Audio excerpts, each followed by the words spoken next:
I came home early from my business trip and found another man wearing my clothes in my house. I always believe that the strongest moments in life are the ones we never see coming, the ones that ambush us on quiet afternoons and reshape our entire existence in mere heartbeats. And on the day I returned home early from my business trip, dragging my carry on suitcase through the familiar hallway of the airport with nothing but the thought of surprising my wife, Emily, I had no idea that the surprise waiting for me would fracture everything I understood about love, trust, and the very identity of the person I'd promised my life to. I remember thinking how excited she'd be, how she'd probably scold me for coming back 2 days early just to see her smile, how she'd wrap her arms around me the moment I walked through the door, bury her face in my chest the way she always did when she missed me, and the idea warmed me enough to counteract the cold rain drumming against the taxi window as I traveled home, watching the city blur past while replaying our last phone call.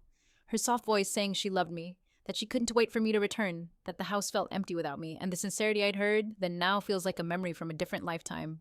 By the time the taxi pulled up to the curb outside our house, a soft ache of homesickness had settled in my chest, but it was the kind that promises warmth at the end of a journey, and as I grabbed my bags and stepped into the chilly air, the first thing I noticed was that the living room lights were on, which was odd because Emily never kept lights on when she was alone. She always said she liked the quiet, shadowy stillness of evenings, but I brushed it off, assuming she'd been reading or maybe she'd fallen asleep on the couch with a book open on her stomach.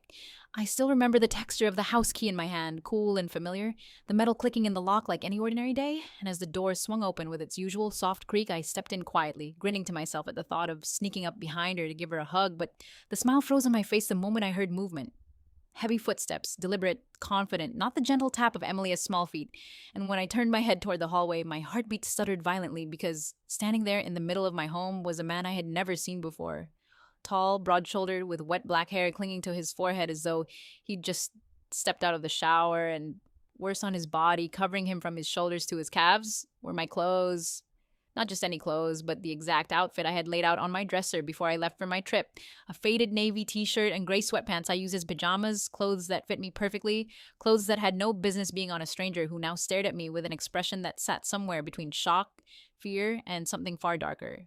We didn't to speak at first, just studied each other across the dimly lit hallway, my pulse hammering in my ears so loudly I could barely hear my own breath. And then, as though the universe had decided to twist the knife deeper, Emily S.'s voice drifted from the living room, soft and warm, the way she always sounded when she thought she was alone with someone she trusted, and she said a name I had never heard in my life, a name that sounded intimate, practiced, familiar, like she had spoken it 1,000 times before.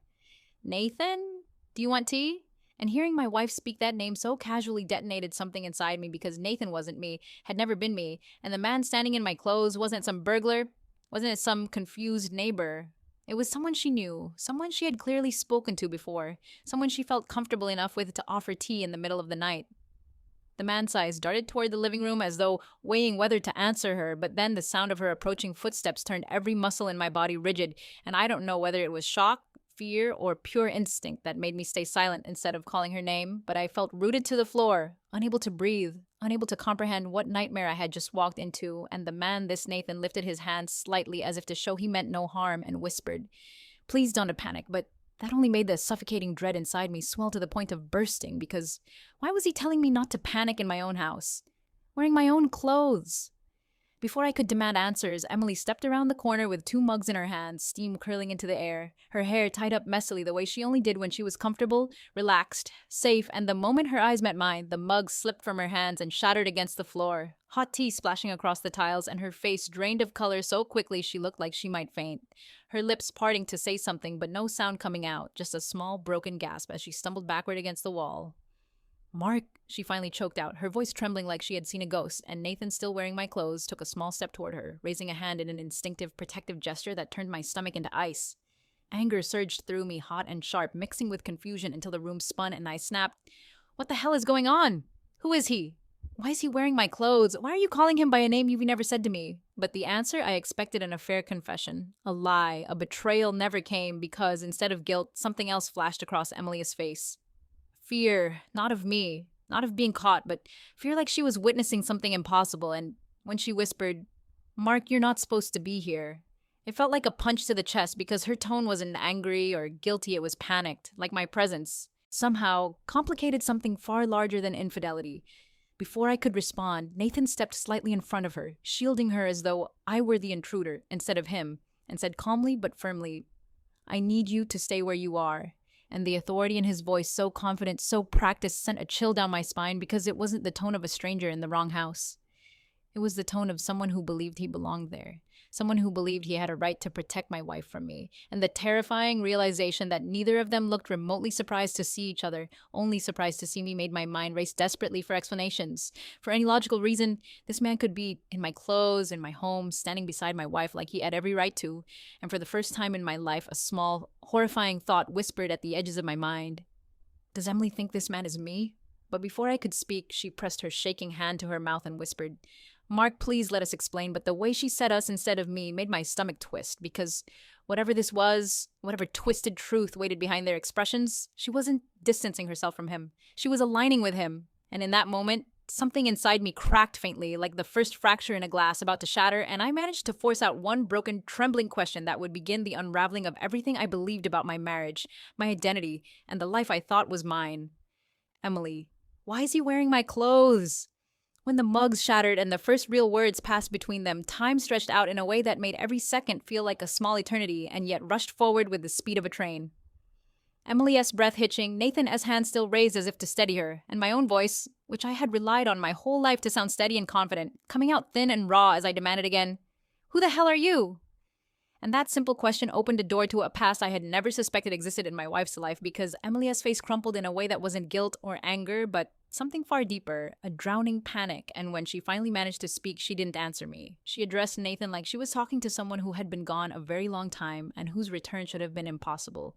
You can T, she whispered, the tremor in her voice carrying the weight of memory and a history I had never been allowed to see, and Nathan S. eyes, which had been cautious a moment before, softened entirely as he took a step toward her and said in a voice that was almost reverent and painfully familiar, Ellie, and that single nickname, her childhood nickname that she had once told me belonged to a sister she'd lost when she was young, slashed at my chest with the force of a blade, because it meant there were entire parts of her that I had never known, rooms in her life I had never been allowed to enter, and the house which I had thought was a space built of shared calendars, arguments about bills, small rituals like whose turn it was to take out the trash, and the weekend ritual of pancakes on Sundays was suddenly revealed to me as a place with secret doors and hidden closets of memory.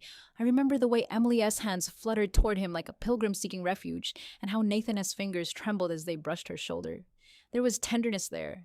An intimacy that wasn't necessarily sexual, but rooted in a kind of history I couldn't claim a history, where he seemed to know the precise place the scar on her knee came from, where he could finish the name of a teacher from a school she never mentioned, where he recalled a lullaby her mother used to hum which she had never sung to me, and each recollection was like a thread unraveling the neat fabric of my marriage, and the whole room seemed to tilt under the impossibility of it.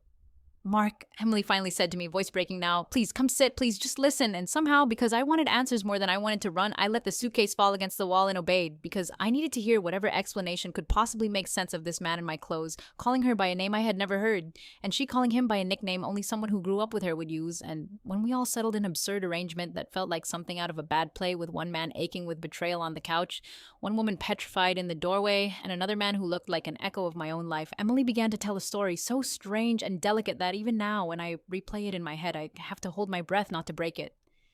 She started at the beginning, not the beginning of our relationship, not the remembered first date where I spilled coffee down my shirt, but a beginning with a different name altogether. A life she had lived under threat in a town I had never visited, where she had once been married to Nathan under the name Eleanor Fields. A life that had been uprooted when a dangerous faction targeted activists she had been working with, and she had to vanish overnight, to erase every trace of who she had been in order to keep herself and the people around her safe.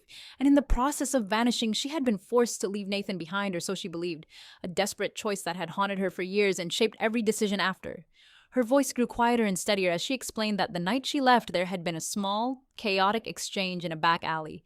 A shouted name, a flash of a gun, and then nothing. Nathan had disappeared in the confusion, and she had been moved to another town under an assumed name, given a new identity, and eventually a new life, one where she met me, fell in love, had a wedding with a white dress she'd told me was the first white dress she'd ever worn, and built a quiet, ordinary home built on routines and laughter, and a comfort that felt miraculous given her earlier trauma. But the past, she said, does not always stay where you bury it. It grows teeth and finds its way out, and 3 weeks ago she had received a letter with no return address telling her simply, I am alive. Don T. Tell him, wait for me. It had terrified her because it meant either the people who had once hunted her had found a way to reach her again, or Nathan had somehow resurfaced, and either possibility was a threat to the fragile shelter she had built with me. She had tried to protect me by not telling me, by going to pieces in private rather than dragging the past into our present, because she thought that if she kept the old life locked away, she could protect both of us. And I remember, with a hot, embarrassed shame, the way she'd avoided talking about weekends when she was visiting family, or the times she'd stayed late at work without adequate explanation. Small fissures I should have pressed at, but was unwilling to, out of a mixture of respect and laziness and the almost cruel comfort of the life we had made. Nathan, she explained, had no maliciousness in his return. At least, not initially. He had stumbled back into her life injured, gaunt, holding a faded photograph of them at a fair, the two of them laughing under a string of carnival lights. And when she saw him across the coffee shop where she'd been meeting a friend, he had said simply, Ellie, the way someone would say a name that had always belonged to them, and she had been frozen by a combination of relief and dread because everything she had tried to forget burned bright at that sound. And rather than risk exposure, she'd brought him to our house to confront him in private, to learn why he had come back, to see whether he was a danger, and to try to steer the situation toward an outcome that would preserve the life we had. That was why he had been here in her underwear earlier, she said. Why he had been wearing clothes that smelled like me because she had dressed him in my old sweatpants to comfort him after he collapsed on the couch, because they had been the only pair she could find in her rush to bring him in. The only ones that smelled like home and safety, and she had not imagined, not even for a second, that I would walk in while he was still here and everything else would be upended. The honesty in her voice was a knife because it was true and earnest and full of shame and fear in equal measure, and as she spoke, Nathan's expression did not change to the defensive posturing of a man who had been found out instead. He looked ashamed and frightened in a way that felt like grief, and once he realized I was the man she had married, he lowered his head and started to explain his own side in a voice that kept breaking, telling us he had been captured by people who had wanted something she had, that they had taken him across borders and hid him, that his memory had been broken in pieces by bullets and fear and the kind of loneliness that eats at a person, sedges until they forget which parts of themselves are real, and that he had spent years trying to crawl back to her through hospitals, shelters, and the kindness of strangers until a month ago when he finally found a small scrap of evidence to suggest she had been moved to a different town. And then he had followed that scrap until he was on the doorstep of the house where she now lived, our house, and he had been too broken at first to call for help, to trust anyone. And so she had brought him in quietly to avoid making waves until they could decide together what to do. Listening to him, something hard and bitter inside me wanted to crack him open and pour out the measure of pain his presence had caused me, but beneath the anger there was also a terrible, reluctant sympathy because the man across from me, worn, ragged, eyes shadowed with trauma, was not the swaggering trespasser I had briefly imagined, but a man who had himself been violated by forces beyond his control. And my mind, which had been a singular theater of rage seconds earlier, began to tilt towards something more complicated. Fear for Emily, fury at being kept in the dark, and a sorrow I had not expected. Sorrow for a woman who had been forced to live two lives under duress, and for a stranger whose life had been dismantled by violence.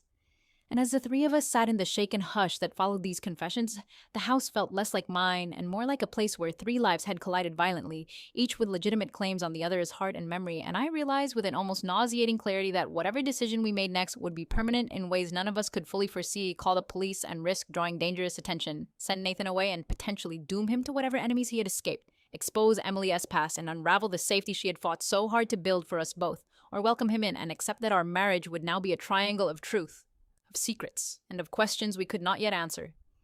Emily looked between us then, eyes fierce and exhausted, and she begged me in the smallest voice I had ever heard from her. Mark, please, I thought I could handle it. I thought I could keep you safe. I thought I could keep us safe. I didn't know he would come back like this. I don't know what to do, and the way she said it, so raw, pleading, vulnerable, pierced me in a place I had no map for because, alongside my wounded pride and betrayal, was a tenderness that had anchored me to her from the very beginning, and I could see in her face that every secret she had kept had been kept out of a desperate attempt to preserve the life we had, not to destroy it. By then, Nathan reached up and laid a hand over hers, and in that gesture there was no erotic claim, only a trembling wish to be believed, to be allowed to be part of her life again, and as the three of us sat, with the weight of histories colliding in the small, familiar room, sirens rose faintly in the distance, faint enough that we could not tell whether they belonged to some passing emergency or whether the past had already started to reach into the present in ways neither of us could control, and I knew that whatever we chose next, the simple fact of his presence in my clothes, in my house, had shifted everything, and the choice I was about to make would define not just the next hour, but the rest of our lives. For a long time after the sirens faded into a distant hum, the three of us remained suspended in that fragile bubble of uncertainty where every breath felt borrowed and every choice heavy with possible catastrophe. And it was Nathan who finally broke the silence, not with a demand or a plea, but with a question so small and honest it landed in the room like a dropped coin. "What do you want me to do?" And the simplicity of it, the bare human need behind the words, carved through my armor of anger and left a raw patch of feeling I had not anticipated. I wanted to be the kind of man who protected his wife at all costs, who stood steady against whatever past might attempt to dismantle the present, but I was also a man whose bones had been hollowed out by the sudden knowledge that for years my wife had been guarding a life so complicated she had chosen to keep it from me. And in that contradiction, my voice came out small and uncertain when I said, "Tell us everything. Start from the beginning, because if we were going to decide what to do next, we needed facts more than fury, and the facts Nathan offered in the hours that followed were raw and jagged like stones heaped into a pile. He told us about being young and reckless in a small town where idealism had felt like a cloak against ordinary life, about how he and Ellie, before she was Emily to me, had worked at a community center that hosted clandestine meetings for people trying to resist a creeping authoritarian force, about the nights when they printed flyers in basements and handed out food to the hungry while looking over their shoulders for men in dark coats taking photographs of license plates. And he said how one night a group had been betrayed. The names of volunteers had been found in a ledger that showed their involvement in something the wrong people thought was dangerous. And the ledger had a single mark leading directly to Nathan, who'd taken the brunt of the suspicion, partly because he had once trusted the wrong person, and partly because he had been in the wrong place at the wrong time. His voice trembled as he described the day they came for him. Men with faces like flat stones, a black van that pounded his heart with its engine, and the way the world narrowed to the size of a concrete floor and a bright fluorescent light, while someone beat at the edges of his memory until he could not tell his own name from the one they forced on him. And in the years that followed, he was moved from cell to cell, from country to country, while the people he'd loved either fled or were quietly erased from the places where they had once smiled, and only when some of his captors were taken down in a raid did he finally escape. But by then, the person he had been whittled into something with ragged edges that would never quite match the shape of the life he had left behind. As Nathan spoke, Emily S. hands curled in her lap, and every now and then she would lift her face and say his name in a voice. That sounded like prayer, Nathan, and each time she did, a new layer of their shared past was revealed. Small details that made me feel both painfully excluded and utterly small. The way they had once shared a coffee mug with a chipped rim because they liked the feel of it between their hands. The way she still remembered the exact words he'd used the day he promised. They'd run away to a place with no clocks. The way he could recite a line from a poem she loved so well it left her breathless. And those moments of tenderness were not flirtations meant to wound me, but remnants of a life that had been severed and then found its way back like a root pushing through concrete. Yet, in the midst of compassion, there was also a dark seam of doubt that ran through me like a fault line. Where exactly had he been for all those years, and could the men who had taken him once find him again through this sudden reappearance? I thought of the anonymous letter Emily had received. "I am alive. Don't tell him.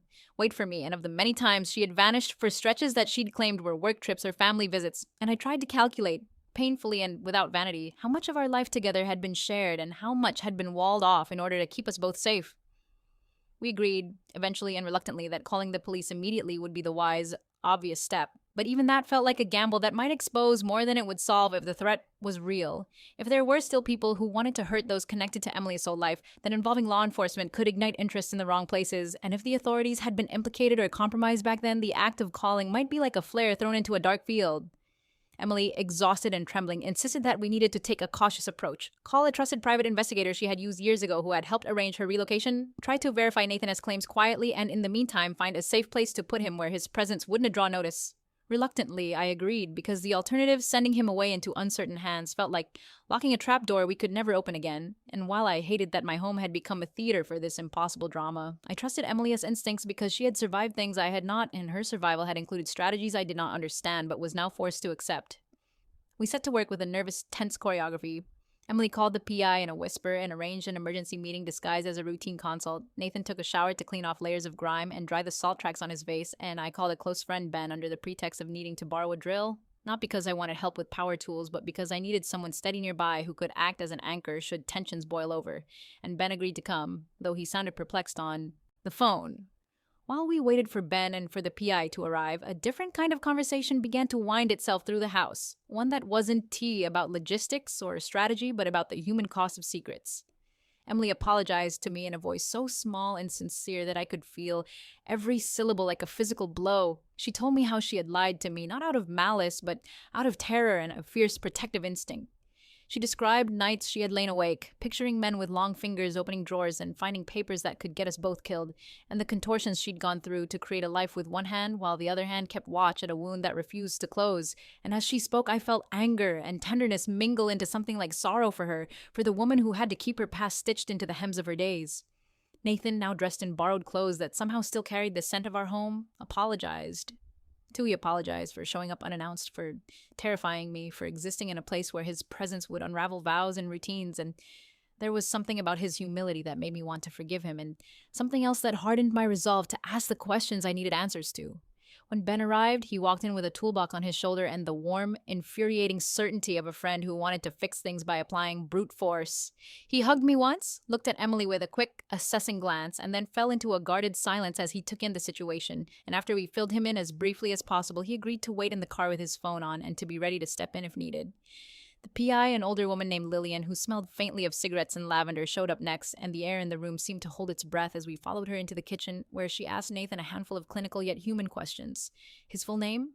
The last thing he remembered about the people who had taken him, any scars or identifiers that could help track him, and whether he had any family or contacts who might be at risk. And as he answered, Lillian took notes like a surgeon cataloging wounds, and I watched my wife's face as she listened, sometimes drained, sometimes with a flicker of hope, sometimes like a person watching the rescue of a ship she had thought long sunk.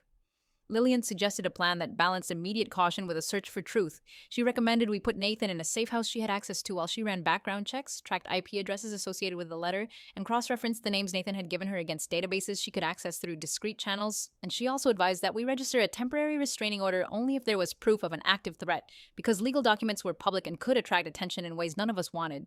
The practical logic of her counsel made sense, but emotion was not so easily civilized, and as the day turned into evening and the sky outside our windows turned the color of old bruises, the three of us, Emily, Nathan, and me, sat across from each other and tried to imagine what would happen if what we feared came true. If the people who had ruined Nathan's life were still a shadow somewhere and learned of his location.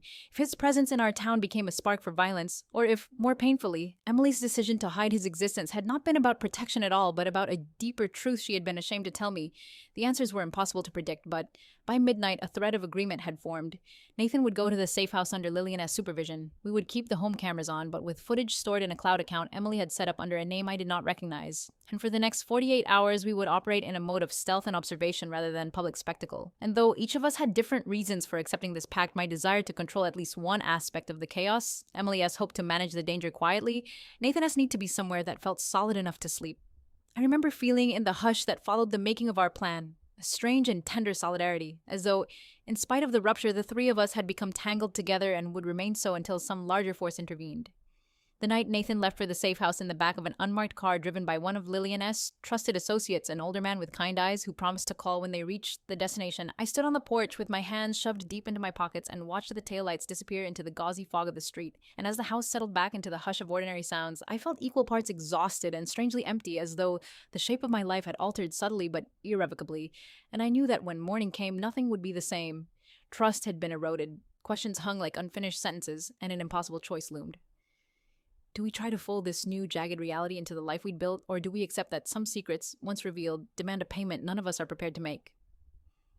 The next morning arrived with that unnerving stillness that happens after storms when the world seems unsure whether to resume its usual rhythm or brace for another blow, and as I stood in the kitchen making coffee with hands that trembled far more than I cared to admit, I watched Emily move around the house, not like the woman I had known for years, but like someone living on borrowed time, someone scanning shadows for shapes she feared were returning, and though she tried to hide it beneath a veneer of calm, the weight of the previous night clung to her shoulders like wet cloth as she whispered, I didn't sleep, while staring out the window as if expecting Nathan to suddenly reappear.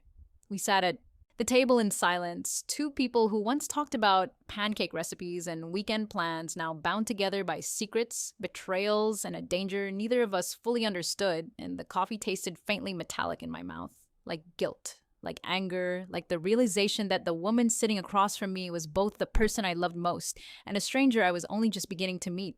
As she wrapped her hands around her mug for warmth, she began to speak in a slow, halting voice about things she had never told anyone, not me, not her mother, not even Nathan in the full clarity that trauma often steals, and her confessions fell between us like stones into deep water. She admitted that even during our happiest years, she had sometimes woken at 2 in the morning convinced someone was standing outside her window, that for years she scanned crowds for faces she might recognize from her old life, that she had never truly believed Nathan was dead even though logic told her he had vanished beyond the reach of life. And she confessed that when she had received the letter saying he was alive, she had walked into the bathroom at work and sobbed so hard her legs gave out because the truth she had buried in order to build a future with me had clawed its way back to daylight. I didn't know how to respond, love mixed with confusion and fear inside me like tempestuous weather, but I reached across the table and took her hand because, for all the hurt swirling in me, I could not bear to see her unravel alone, and the way she squeezed my palm with a desperate gratitude made my chest ache with something dangerously close to forgiveness. After breakfast, we tried to resume normalcy. She went to her home office to send emails for a job she could no longer fully focus on, and I retreated to the living room pretending to read while my phone buzzed intermittently with updates from Ben, who kept a quiet vigil in case anything went wrong, and from Lillian, who said she was making slow progress identifying people connected to the letter.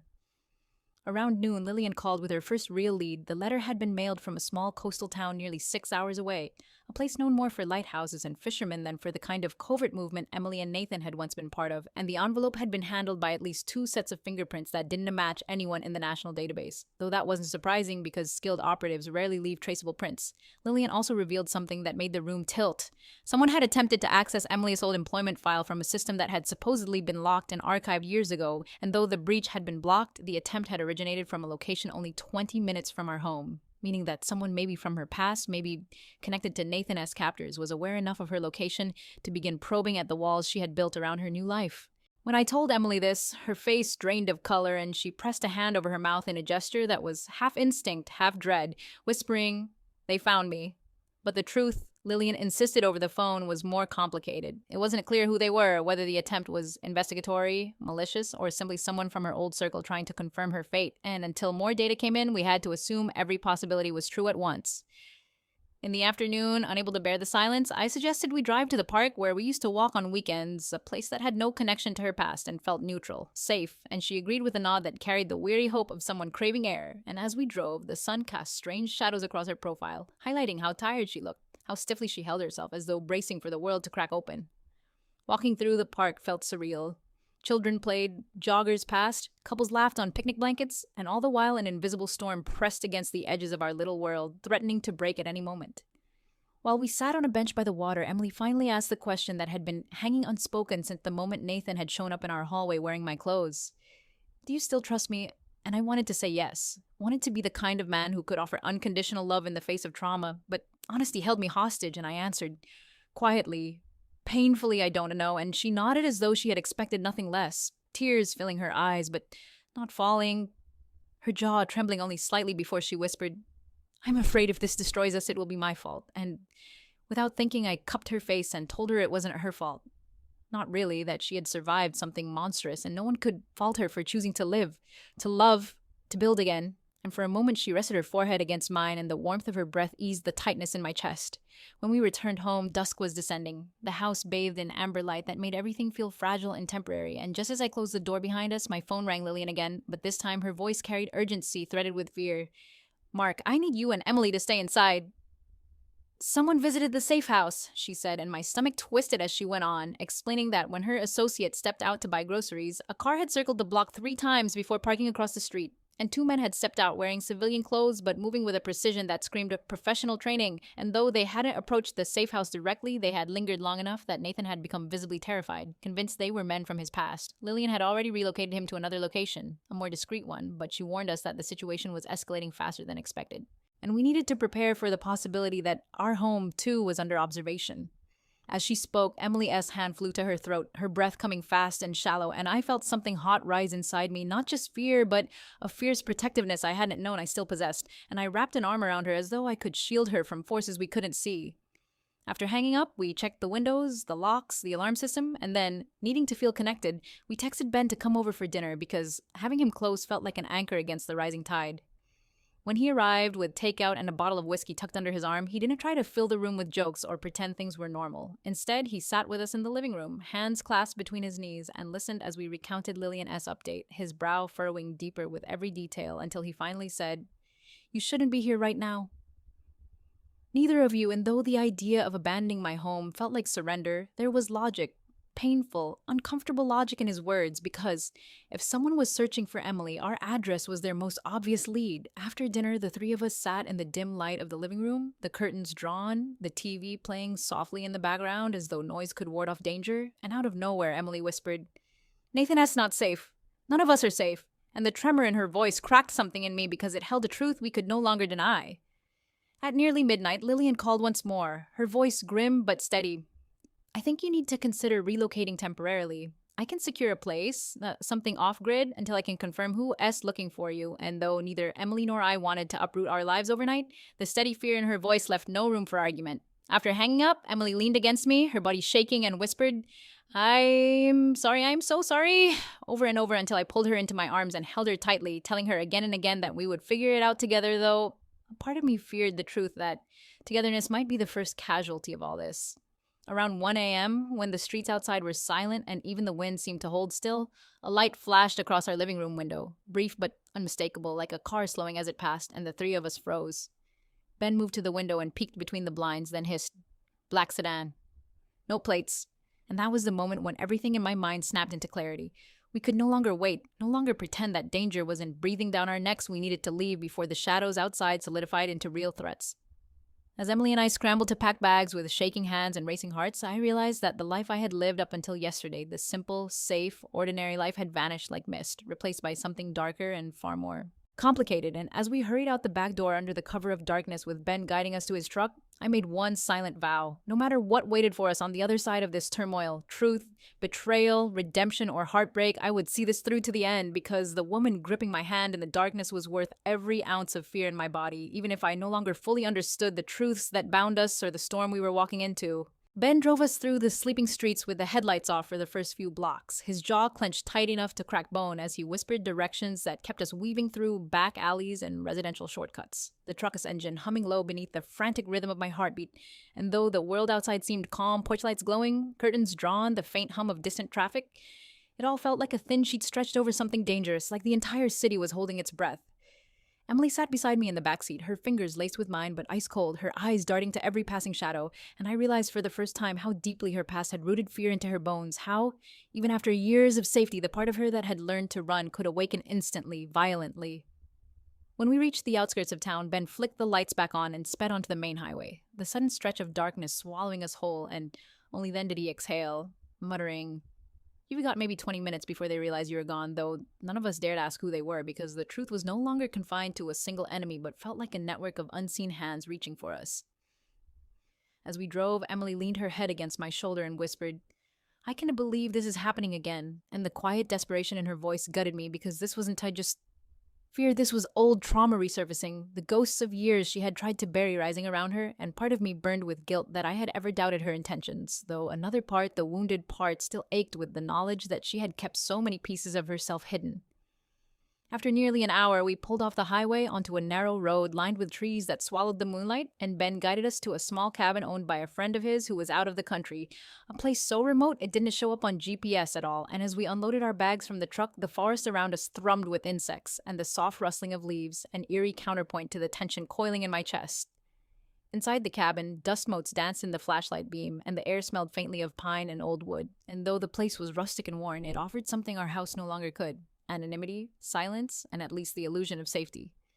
Emily moved through the cabin slowly, touching the back of a chair, the edge of the fireplace, the windowsill, as though grounding herself in a space untouched by her past, and for a moment, seeing her there in the flickering lantern light, I felt something like hope that maybe we could rebuild, maybe we could find our way back to each other despite the cavernous secrets carved between us. But hope was fragile, and it cracked when Ben returned from a phone call outside and said, "Lillian S. checking new addresses. Someone S. asking questions about you two. They might know you ran." And Emily sank onto the old leather couch, burying her face in her hands as I knelt before her, feeling helpless in a way I had never experienced before.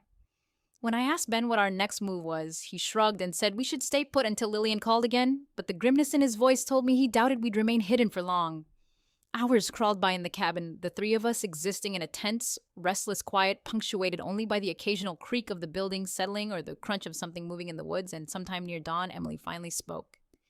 "There's something I still haven't told you," and the heaviness in her tone made my blood run cold because I was certain she had already told me everything. Every trauma, every detail, every shard of her past that had led us here, but The way she looked at me now, eyes brimming with a haunted mixture of shame and terror, told me there was still more. She took a deep breath, her hands twisting in her lap, and said that the group she and Nathan had been connected to wasn't just a political resistance. There had been a deeper layer she'd never revealed. A hidden circle within the movement that had coordinated safe houses, relocated targeted individuals, and secured information too dangerous to be made public. And Emily Young, idealistic, brilliant, had been one of the few entrusted with storing encrypted data that certain powerful men had been hunting for years.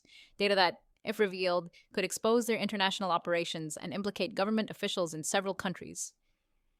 She told me in a shaking voice that she had been forced to abandon the encrypted drive when she fled, and though she believed it had been destroyed, she had never been fully certain, and the fear that someone might still believe she knew its location had shadowed her entire new life. Nathan, she said, had been one of the few people who knew the drive existed, and in the chaos of his capture, the men who took him had likely assumed he held the key to retrieving it, which meant that if they had found him once, they could find him again, could find her, and perhaps had been looking all along. My head spun with the revelation our quiet life now felt like a paper house built on a minefield, one sharp step away from ruin, and for the first time since this nightmare began, I felt fear not just for Emily, but for myself, for the world we had built together, for the future that now felt precariously thin. I asked the question that had been gnawing at me since Nathan's return. Did you ever think about going back to him? Not out of jealousy, but out of a primal need to understand whether her heart still lay in the past. And Emily's eyes widened as though the question itself wounded her, and she said, "No, I mourned him. I loved you. You were the life I chose. I didn't expect the past to follow me here," and her voice cracked on the last word, making it impossible for me to doubt her sincerity. Before I could respond, Ben S.'s phone buzzed sharply, jolting all of us, and he answered with a tight, "Yeah," before putting the call on speaker so we could hear Lillian S.'s voice, taut with urgency, saying she had managed to track the car that had circled the first safe house, registered under a defunct company linked to a shell corporation that had once funneled money to the very men who had orchestrated the original raids years ago. She also said that the attempted access to Emily's file hadn't been random, it was part of a broader pattern.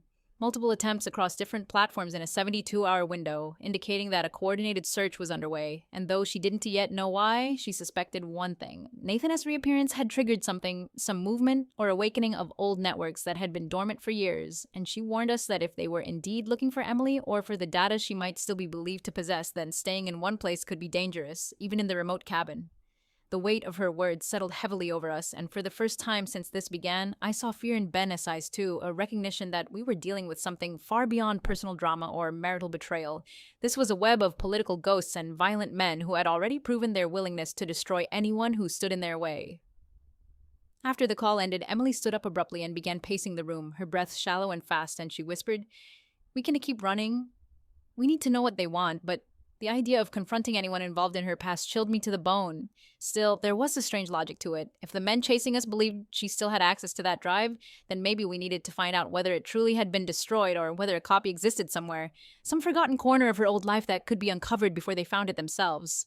Reluctantly, shakily, Emily said she knew someone, an old contact she had once trusted with her life, who might be able to confirm what had happened to the drive. Someone she had cut ties with after going into hiding, but who might still be reachable if she used a secure channel. And though the thought of reaching out to anyone from her past made my stomach twist with fear, I could see in her face that she knew this was the only way forward. As she prepared the encrypted laptop Lillian had given her years ago, typing commands I didn't understand into a secure portal that seemed to pull shadows from the air, I felt myself staring at her with a mixture of awe and sorrow. This woman, my wife, had lived a life of secrets and encrypted files and men in black vans long before I had met her, and now she was slipping seamlessly back into the role of someone I had never known, but who existed inside her all along. Just as she pressed enter on the final command, sending out a message encoded so finely it might take days to be traced, a sound shattered the quiet a crack from outside, sharp and deliberate, not the snap of a branch under an animal's weight, but something heavier, human, purposeful, and the three of us froze as Ben reached into his pocket for the small handgun he legally carried, motioning for us to stay behind him. Another crunch, closer now, the unmistakable sound of footsteps on gravel, and as the cabin seemed to shrink around us with fear tightening its grip, Emily whispered, "They were here!" And I felt the world tilt sharply as adrenaline flooded my body because in that single horrifying instant, I realized we were no longer running from shadows, we were trapped with them closing in. And the past, which we had tried so desperately to outrun, had finally caught up to us. The footsteps outside the cabin grew heavier, more deliberate, crunching closer with a slow, predatory patience that made my pulse thrum in my ears like a war drum. And as Ben motioned for us to stay low, the dim lantern light flickered, casting frantic shadows across the log walls while Emily knelt beside me, her breath warm and trembling against my neck as she whispered, If anything happens, you run, but the idea of leaving her was unthinkable. The next sound was sharper, a metallic scrape, like a gun or a tool brushing against the railing of the cabinet's porch, and Ben steadied his grip on the handgun, his eyes narrowing with the controlled readiness of someone trying to act brave despite knowing he was outmatched. And then, just before the door handle began to turn, my phone vibrated violently in my pocket. I snatched it out, ready to silence it, but when I saw the caller ID, my breath caught in my throat. It was Lillian, and the timing was too exact, too eerie, the phone ringing at the precise moment danger reached our doorstep, and when I answered in a whisper, "We were not alone," she hissed back so urgently I felt the words slice into me. "Mark, listen, Dante engaged, Dante run. They are not who you think. Look for a symbol, a crest, a badge, something hidden but visible if they move their coat. Trust me. Look before you react," and then the line cut out before I could ask what she meant. The cabin door rattled softly, once, twice, and then swung inward with an eerie calm, revealing not faceless men in black, but two figures, both wearing plain clothes that blended into the forest shadows, their hands visible and empty, and the lead figure, a tall man with silver streaking his hair and a scar running diagonally across his cheek like a lightning bolt, raised his left hand in a slow, peaceful gesture, palm out, while his other hand rested near his jacket. I barely noticed Emily rising behind me until she stepped forward just enough to see the stranger clearly, and the moment her eyes met his, she inhaled sharply, not in fear but in recognition, her voice collapsing into a whisper. "Jonas?" And the man's expression softened with a mixture of relief and grief so profound it pinned me in place. Before Ben could decide whether to shoot or lower the gun, the stranger reached slowly into the inside lining of his coat and drew out, not a weapon, but a small metallic badge, faintly embossed with the same crescent-shaped crest I had seen months ago on an old folder Emily kept hidden beneath our bed in a box I'd assumed held childhood photographs, and when he placed the badge on the wooden table with a soft clink, a tremor passed through Emily like a shockwave, because the symbol wasn't one of the men who hunted her, it belonged to the clandestine protection unit she'd once worked with, the one she believed had been dismantled years earlier. "I am not here to hurt you," Jonas said quietly, his voice carrying the weight of a man who had lived inside danger for so long it had become part of his bones. "I am here because Nathan reached out to us 2 weeks ago. He believed you were in danger, Ellie, and he was right." The room fell silent, except for the soft crackle of the cabinet's old furnace, and slowly, painfully, understanding began to stitch itself through the chaos of the past days. Nathan, in his fractured state, had not come to destroy our lives, but to save her from a threat he believed was rising again, and the men Jonas had seen near the safe house were not hunters, but scouts searching for danger, not causing it. Emily sank into a chair, her hands shaking so violently she could barely grip the armrest, and Jonas paced slowly as he explained that after the dissolution of the resistance group, a faction had splintered, half working to expose corruption, half diving deeper into it, and for years both sides had been dormant, watching, waiting. But recently, intelligence had surfaced indicating that certain encrypted files Emily once handled were being sought again by powerful players hoping to erase or rewrite their involvement in past crimes, and someone had leaked a rumor that Emily might still hold the key to accessing them. Jonas then revealed something that made my blood chill. The attempt to access Emily S. archive file had not been done by her enemies but by Jonas S. own team, triggered by Nathan S.'s sudden reappearance internal security protocols trying to verify whether Emily was alive, safe, or compromised, and when the system flagged unusual inconsistencies, the team had been dispatched to locate her pattern quietly, not to harm her but to ensure she wasn't being hunted. When I asked about the men near the safe house, his jaw tightened as he clarified that those men belonged to the opposing faction, the real threat the ones who had once taken Nathan and believed he still held knowledge worth killing for. My skin crawled as the pieces fell together. Nathan had unknowingly led both allies and enemies to our doorstep, and in trying to save Emily, he had accidentally put all of us in the crosshairs. As Jonas spoke, Emily's face contorted with painful realization she had run from ghosts for years, only to find that the ghosts had never truly slept, only waited for an opening, and she whispered, voice cracking, "This is my fault," but Jonas knelt in front of her and shook his head with a softness I didn't expect, saying, "No, this is the world's fault, men with power refusing to let truth die." The room felt colder suddenly, the weight of everything heavy in the air, and then Jonas asked the question that would alter the course of our lives. "Do you want to stop running? Because if you do, we can end this, but it will not be easy." Emily swallowed hard, her eyes flicking toward me, seeking permission, strength, reassurance, and though fear churned through me like a storm, I knew running had already taken too much from her. I took her hand and said, "We finish this together," and the relief in her eyes nearly shattered me. Jonas stood and explained the plan with military precision. We would rendezvous with Nathan, who had been moved to a more secure underground facility, and recover from him the fragments of memory he still held about the encrypted drive. Then Jonas' team would use those fragments to pinpoint the last known location of the drive or confirm its destruction, and depending on what they found, we would either expose the network hunting Emily or disappear them once and for all. The next 48 hours blurred into motion, traveling through back roads in unmarked vans, moving between safe houses, meeting hardened operatives who looked at Emily with equal parts respect and sorrow, and finally descending into a bunker hidden beneath an abandoned warehouse where Nathan sat at a metal table, his face gaunt but calmer than I had seen it. When Emily entered, he stood shakily, and for a moment their eyes met in a silence bursting with grief, lost years, and unresolved truths. But unlike before, there was no tension, no romantic undertone, only the recognition of two survivors who had fought the same war on different fronts.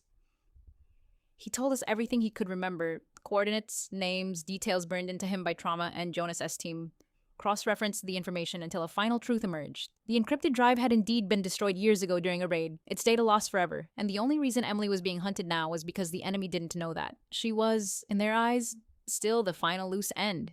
The realization hit all of us with equal force. The only way to stop the hunt was to force them to believe the truth, not through negotiation, but through exposure.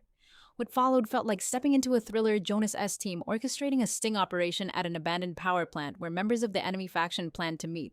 Emily volunteering to act as bait despite my frantic protests, and me standing hidden behind steel beams with a comms earpiece, hearing her breathe while she faced the men who had once torn her life apart.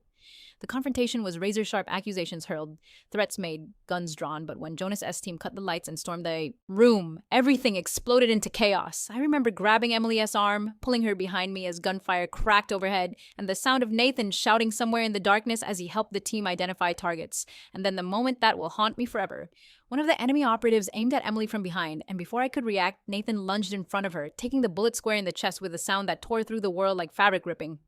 Emily screamed his name as Jonas S. men subdued the shooter, and I fell to my knees beside Nathan as he collapsed, wheezing, reaching for Emily with a faint smile that held both peace and farewell.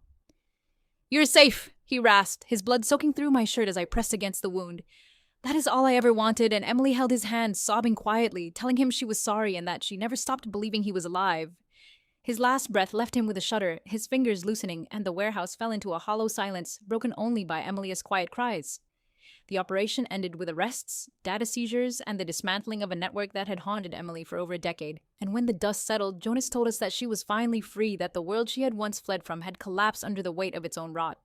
The weeks that followed were slow, painful, and filled with a grief that belonged to all three of us, because Nathan's death was both a tragedy and a sacrifice that saved us all, and Emily carried his memory with a quiet reverence that I learned to honor rather than fear. Our marriage did not return to what it had been. It grew into something deeper, forged by truth instead of secrecy, by scars instead of illusions. And though rebuilding trust was a long road, every day we chose each other again. Not because it was easy, but because love is not defined by the absence of darkness, but by the choice to walk through it together. Sometimes, late at night, Emily sits beside me on the porch of our new home, far from cities, far from danger, and she whispers, "We lived." And I take her hand and answer. We did, and somewhere in that fragile, beautiful truth lies the ending of the story I once thought was about another man wearing my clothes, but which turned out to be the story of how the past nearly broke us and how, against all odds, we survived it.